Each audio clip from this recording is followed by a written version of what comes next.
ตอนนี้เขาขึ้นมาในรถเมล์แล้วเขากำลังจะออกเดินทางตอน11 โมง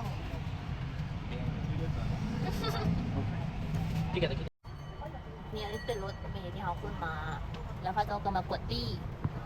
แล้วเขาก็จะออกเดินทางแล้วตอนนี้ ในระหว่างทางที่เราเดินทางไป ตอนนี้เรากำลังจะเดินทางไปตลาดเนาะไปเบิ่งตลาดเก่าของเมืองฮานอยว่าจะมีความสวยงามและยิ่งใหญ่ส่ำใด ไปแต่ละบอนเราก็จะเห็นผู้คนหลายและตอนนี้เราก็ฮอดหน้าตลาดแล้วเนาะเราก็ย่างเข้าไปเบิ่งทางด้านในกันเลยคนหลายแล้วเขาเจ้าก็จะขายเป็นประเภท วัตถุดิบเครื่องแห้งอาหารเครื่องประจำท้องถิ่นเครื่องต่างๆคล้ายๆคือของลาวคือคล้ายคือของที่ขายอยู่โรงพยาบาลเลยเนาะแล้วก็จะเต็มไปด้วยอันถุงแดงไปทุกสถานที่ก็จะมีถุงแดงแล้วก็จะมีน้ำพุที่หย่องอยู่กลางตลาดอีกด้วยตอนนี้เราออกมานอกตลาดแล้วเนาะแล้วเรากำลังจะเดินทางไปที่รถไฟเก่าของเมืองฮานอยตอนนี้เราฮอดแล้ว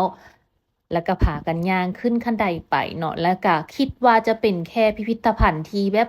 สามารถเอาไว้ถ่ายรูปซื่อๆแต่บ่เนาะปัจจุบันนี้รถไฟเก่าตัวนี้เขาเจ้าก็ยังเปิดให้นำไซตามปกติซึ่งอยู่ข้างๆรถไฟก็จะมีร้านคาเฟ่